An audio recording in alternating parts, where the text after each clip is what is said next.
এই বিশাল বড় ইটভাটার মালিক হঠাৎ করে গাড়ি নিয়ে বউ নিয়ে ইটভাটায় ঢুকলো। অতঃপর যা হলো তা দেখলে সত্যি আপনারা অবাক হবেন। ইটের ভাটার মালিকের স্ত্রী একজন লেবারকে ধাক্কা দিয়ে ফেলে দিল। অতঃপর ইটের ভাটার মালিক তার স্ত্রীকে যা করলো তা দেখলে সত্যি আপনারা অবাক হবেন। এই পাগলের বাচ্চা দেখো, এই ছোট লোকের বাচ্চা দেখোস নাই মানে, তুই দেখিস নাই মানে, এই ছোট লোকের বাচ্চা তুই চোখে দেখিস নাই মানে, তুই আমাকে ইচ্ছে করে ধাক্কা দিছিস।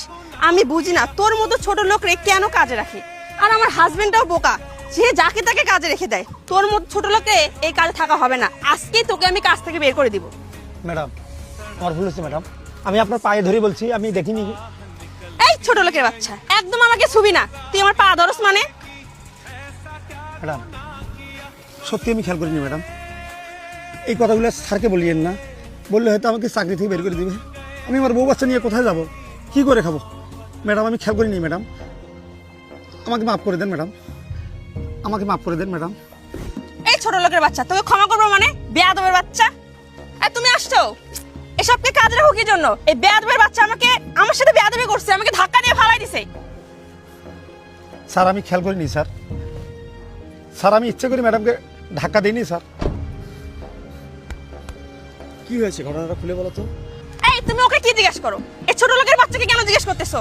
ও আমার সাথে বেয়াদবি করছে, ও আমাকে ধাক্কা দিয়ে ফালাই দিছে। এই ছোট লোকরে এই মুহূর্তে কাজ থেকে বের করে দিতে হবে তোমার, ওকে রাখা যাবে না।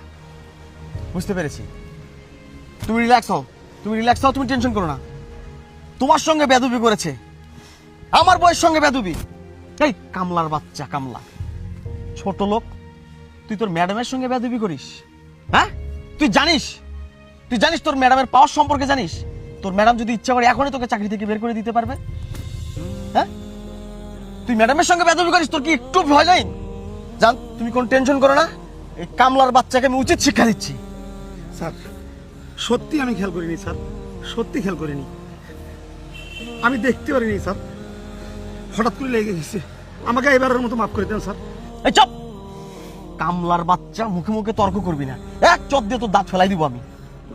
এত বড় একটা গাড়ি, এত বড় একটা মানুষ, তুই খেয়াল করিসনি, তুই চোখে দেখিসনি?